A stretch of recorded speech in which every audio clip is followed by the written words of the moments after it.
So now we're ready to sew the star to the background fabric. I have everything pinned and ready to go.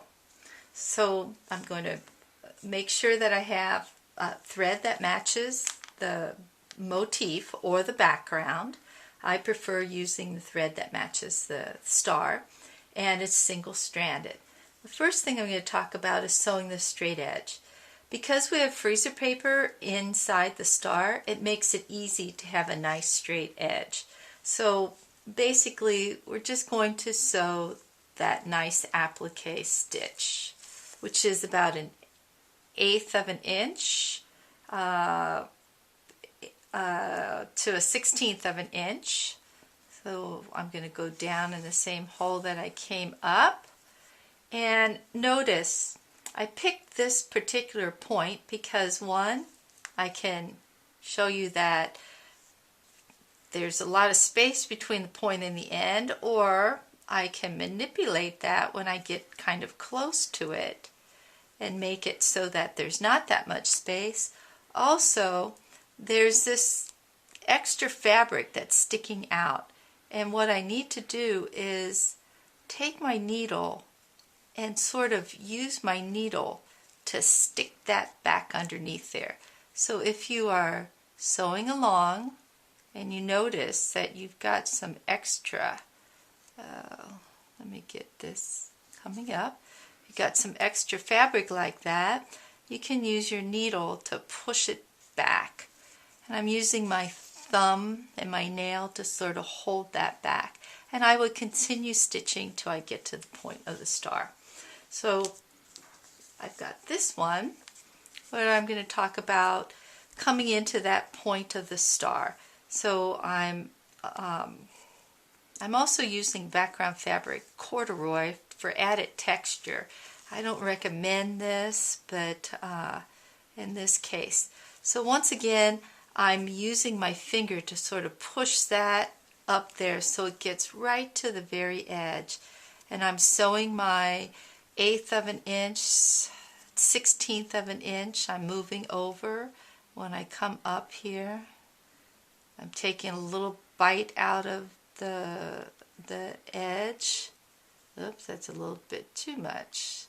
And when I come in right at this point, I've got the top fabric, I've got the seam allowance underneath it, I've got the seam allowance for the back fabric, so it's going to be a little bit harder to get my needle through all of that. And so what I'm going to do is I'm going to really push hard if I need to. And here I'm at the point now. When I come up in that point, I'm going to come right to the very edge of that. And to push that needle up, you might want to get a thimble on your finger because it was difficult. And then I'm going to go down. And I'm going to do that again. I'm going to come up right in that point, sort of pull that point, and I'm going to come down on the other side of that pinkish fabric. And that sort of pulls my point out. And I'm going to work my way around like that, doing the points where I sort of pull them out with my thread. Okay, so let me put that down. So we've talked about the straight edge. I don't know where I just sewed. The straight edge, doing the point.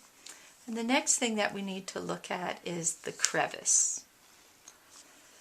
The crevice is right here. And the crevice is kind of difficult because when you've cut in there, there's basically one little thread that's hanging.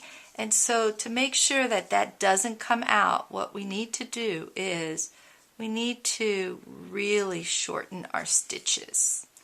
And almost so that our stitches are right next to each other. You can see a little thread starting to come out.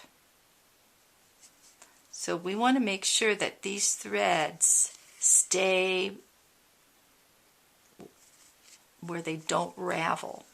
So when I get to this crevice, I'm going to put 2 to 3 stitches right here to make sure that that doesn't ravel. And then, because there are other parts that this section right here, even though it might not just be one thread, it might be 1 or 2 threads, I still want to make my stitches pretty small and work my way around. And I'm going to tell you, the more you fool with this area, the more what's going to happen is you're going to get threads that start coming apart.